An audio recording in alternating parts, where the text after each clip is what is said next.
Hello, internet friends.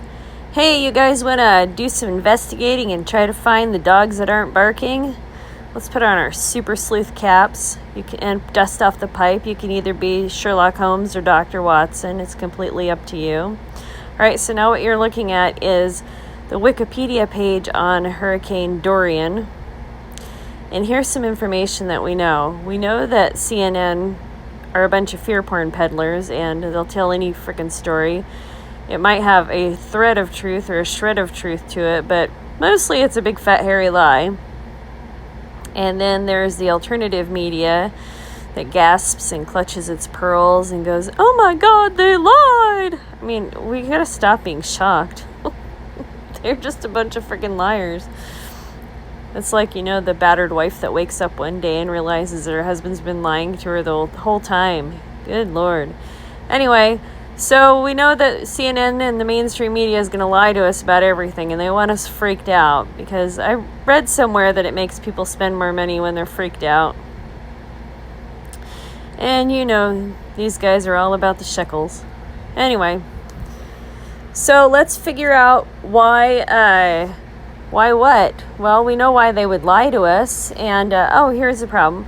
How is it that this hurricane can hang on the Bahamas? Because the Bahamas are just a bunch of little islands. It's not like one large island. I think a couple of years ago, no, it was last year. Oh, I don't even remember. Sorry. The hurricane that went through over Cuba hung on to Cuba for 18 hours. Is that normal? Do you guys know if that's normal for a hurricane to hang on to a landmass that's smaller than Cuba? I thought it would have to hang on to a larger landmass. That's what would slow it down. But also, from what I understand, that if a hurricane comes in contact with the landmass, it slows the speed down of the hurricane. It doesn't increase the speed because, there's a lot of friction, I guess. I don't know. I'm not a hurricane expert, so I should probably not speak out of turn.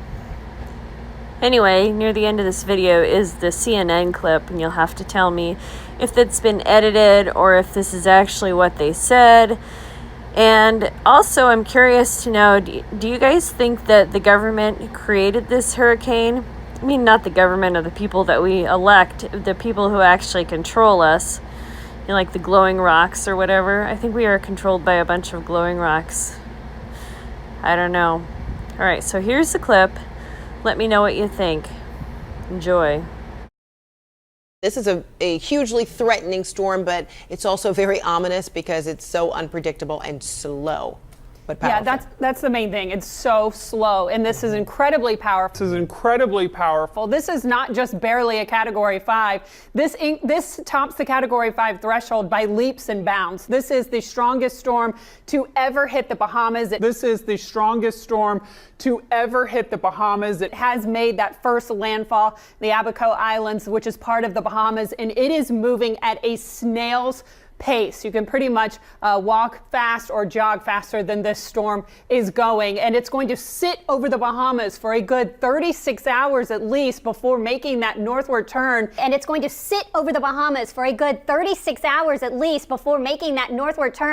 And so when you think about that, 185 mile per hour winds, gusts higher than 200 for a 36-hour duration, that is unprecedented.